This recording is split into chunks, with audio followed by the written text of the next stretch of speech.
ہم نے تو یہ سنا ہے کہ جب جیل میں آپ انٹر ہوتے ہیں تو پہلی تلاشی اتنی جامع ہوتی ہے، اتنی جامع تلاشی ہوتی ہے کہ وہ تو کوئی چیز پنہا رہنے ہی نہیں دیتے ہیں. آپ کے ہاں بھی ایسی ہی تلاشی ہوئی؟ جی ہاں، ہماری اکیڈمی میں بھی ایسی تلاشی ہوتی ہے. نہیں، آپ نے کہا نا آپ کے ہاں، ہمارے ہاں ایسی تلاشی. آپ کے ہاں سے مراد یہ تلاشی ایسی ہی ہونی چاہیے. آپ کو پتا ہے جیل میں آپ کینچی نہیں رکھ سکتے، بلیڈ نہیں رکھ سکتے، شیشہ نہیں رکھ سکتے، کیونکہ کئی لوگ قتل ہوئے ہیں. جیل کے جو ایس او پیز بنے ہوئے ہیں نا گوروں کے زمانے کے، وہ بالکل صحیح بنے ہوئے ہیں، آپٹیمل بنے ہوئے ہیں. آپ کی بھی اتنی ہی گہری تلاشی ہوئی تھی جیل میں؟ تلاشی جس طریقے سے لی جانی چاہیے ویسے ہی ہوئی. باقی اگر آپ یہ کہ کچھ لوگ تو اس تلاشی کو بھی پہلی سیکشن نہیں، وہ پتہ کس کے ساتھ کرتے ہیں؟ وہ جو اس قسم کی آپ تلاشی کی بات کر رہے ہیں نا، اس میں یہ ہوا ہے کہ بعض لوگ بخشی خانہ میں جب پیشیوں پہ جاتے ہیں نا اور وہ نشے کے عادی ہیں، تو بعض اوقات وہ نشہ آور چیزیں چھپا کے ایسی جگہوں پہ لے کے چلے جاتے ہیں کہ انہیں پھر ننگا کر کے ان کی تلاشی لی جاتی ہے. وہ اس قسم کے لوگوں کے ساتھ کیا رہتا ہے. عام لوگوں کے ساتھ وہ چیک اپ، ظاہر ہے اب تو الیکٹرانک ڈیوائسز موجود ہیں، جامع تلاشی ہوتی ہے جس طرح یہاں پہ ہم لوگوں کی لیتے ہیں، اسی طریقے سے کوئی خاص اصطلاحات ٹرمینالوجیز جیل کی جو آپ نے باہر ہے کسی کی؟ ہاں جی، وہاں پہ جو سب سے زیادہ ٹرم استعمال ہوتی ہے وہ ہے سب اچھا ہے، آل از اوکے. یعنی جب چکی کو لاک کر دیا جاتا ہے نا تو کہا جاتا ہے کہ اس سرکل کی تمام چکیاں جو ہیں وہ سب اچھی کر دی ہیں، سب اچھا ہو گیا. یہاں پہ وہاں پہ بھی سب اچھا ہو گیا.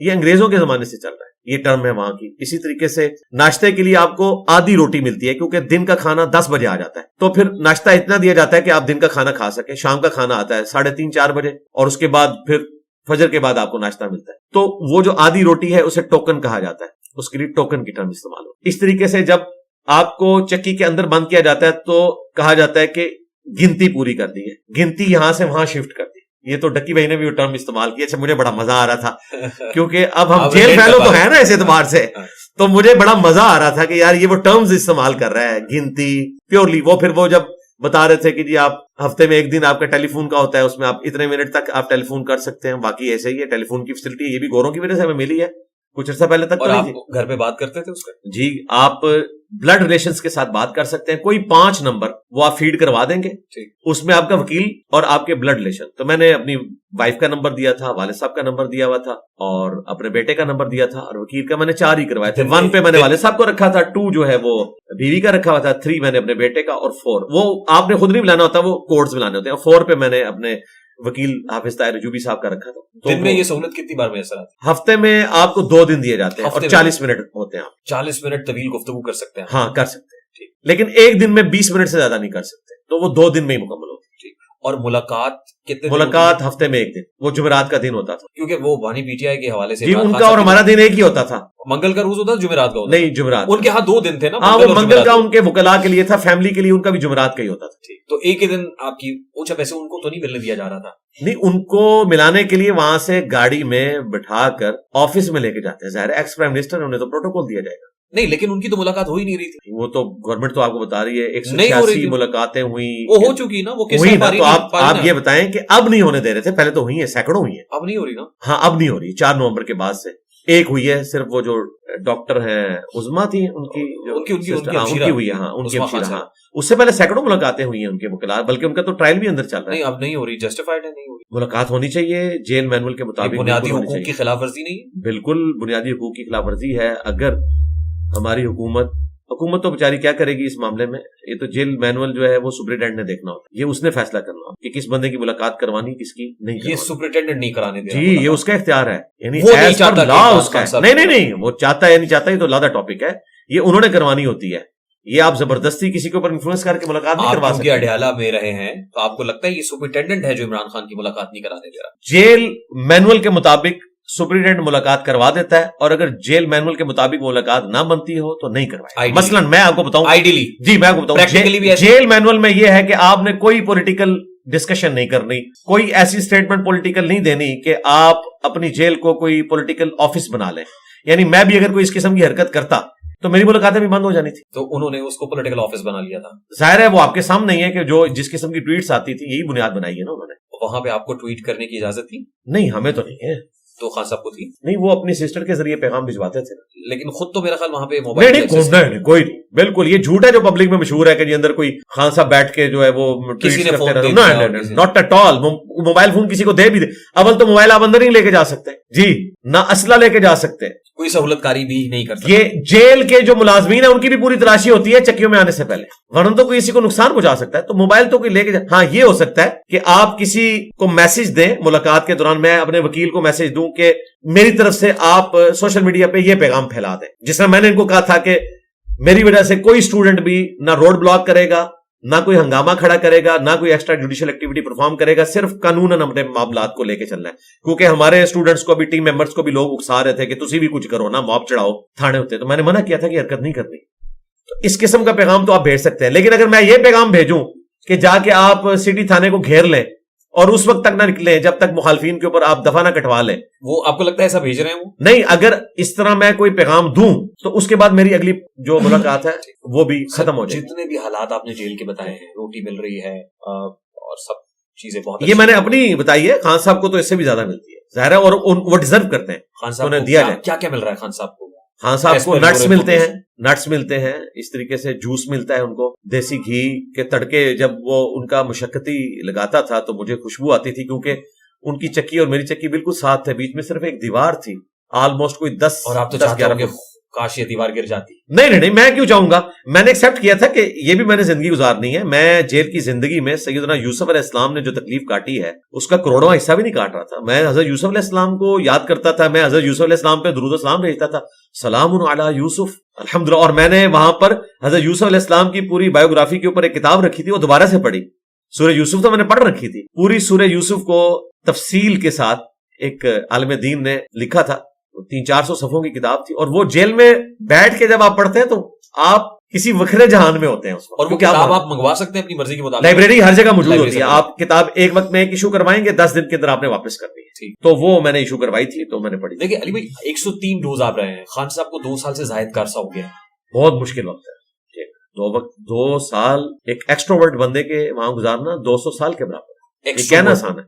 ظاہر خان صاحب تو میری طرح ایک ایکسٹروورٹ بندے, کیونکہ جیل میں ٹائم ہی نہیں گزرتا. آپ کیا کچھ کریں گے, میں آپ کو بتاؤں, میں گھڑی پہ 9 بجے دیکھتا تھا نا, 2 گھنٹے کے بعد میں ٹائم دیکھتا تھا تو 9:15 ہوئے ہوتے تھے, 11 نہیں بجے ہوتے تھے. یہ سب سے بڑی تکلیف دہ چیز ہے جیل کی. اور 2 سال جو بندہ اندر رہتا ہے اس کو تو جیل پھر اپنا آپ دکھانا شروع کر دیتی ہے, انسان پینک کر جاتا ہے. پھر ایسا بندہ جسے پبلک میں رہنے کی عادت ہے, باتیں کرنے کی عادت ہے, اس کی تو مشکل ہو جاتا ہے. مشقتی سے بھی آپ کتنی گفتگو کر لیں گے, مشقتی تو مجھے بھی الاؤ تھا لیکن میں نے نہیں لیا ہوا تھا. میں نے کہا جو جیل کا کھانا آ رہا ہے ٹھیک ہے. تو خان صاحب جو کہ ایکس پرائم منسٹر ہیں, انہیں جو فیسلٹیز وہاں پہ ملی ہوئی ہیں وہ ڈیزرو کر, کوئی احسان ان پہ کرنے والی بات نہیں ہے. تو ایکس پرائم منسٹر 2 سال سے زائد کا عرصہ ہو گیا جیل میں, بہت مشکل ہو. اس کا کریڈٹ کس کو دیں گے آپ؟ کیا کریڈٹ؟ آئی مین اتنا مشکل وقت بیئر کر لینا ایک ایسے وقت میں کہ جب لوگ یہ سمجھتے ہیں. مجھے کچھ اور سمجھ آیا تھا, کریڈٹ تو ان کو ملا چاہیے جنہوں نے اندر رکھا ہوا ہے. اور اگر آپ یہ کہتے ہیں کہ کریڈٹ اس اعتبار سے, تو ظاہر ہے وہ خان صاحب کو جاتا ہے, انہوں نے مشقت کاٹی ہے, ان یوٹیوبرز نے تو نہیں کاٹی جنہوں نے ان کے نام کے اوپر ڈالرز بنائے ہیں. وہ تو اکیلا بندہ جو ہے وہ تکلیف کاٹ رہا ہے. بڑی خوبصورتی سے دونوں طرف کریڈٹ دے دیا. نہ وہ میں نے عذرائے تفنن بات کی. آپ نے کہا اندر رہنے کا کریڈٹ آپ کس کو دیتے ہیں, تو یہ سوال بھی آپ کا مبہم تھا نا. میں نے اندر رکھنے کا کریڈٹ نہیں کہا تھا, اندر رہنے کا کریڈٹ کہا تھا. رکھنے والے تو اندر نہیں رہ رہے نا. نہیں, اندر تو ظاہر ہے داخل کیا جاتا ہے نا, تو پھر بندہ رہتا ہے نا. یہ لوگ کہتے ہیں کہ جی فلاں بڑی دلیری سے کاٹ رہا ہے, فلاں بڑی دلیری سے, اور کیا کرے کوئی بیچارہ. جیل تو کوئی نہیں توڑ سکتا. وہ فلموں میں ہی, آپ ہالی ووڈ کی فلموں میں ہی توڑ سکتے ہیں, یہاں تو کوئی جیل نہیں توڑ سکتا, نہ باہر سے کوئی توڑوا کے آزاد کروا سکتا. بہرحال جیل میں جو بندہ ہے وہ اکیلے ہی تکلیف کاٹ رہا ہے. جس طرح ایک بیمار آدمی بیڈ کے اوپر تکلیف اکیلے ہی کاٹتا ہے, ساتھ والے تو زیادہ سے زیادہ اس کے ساتھ ہمدردی کر سکتے ہیں. تکلیف میں کوئی شک نہیں. کیسے محسوس ہوا؟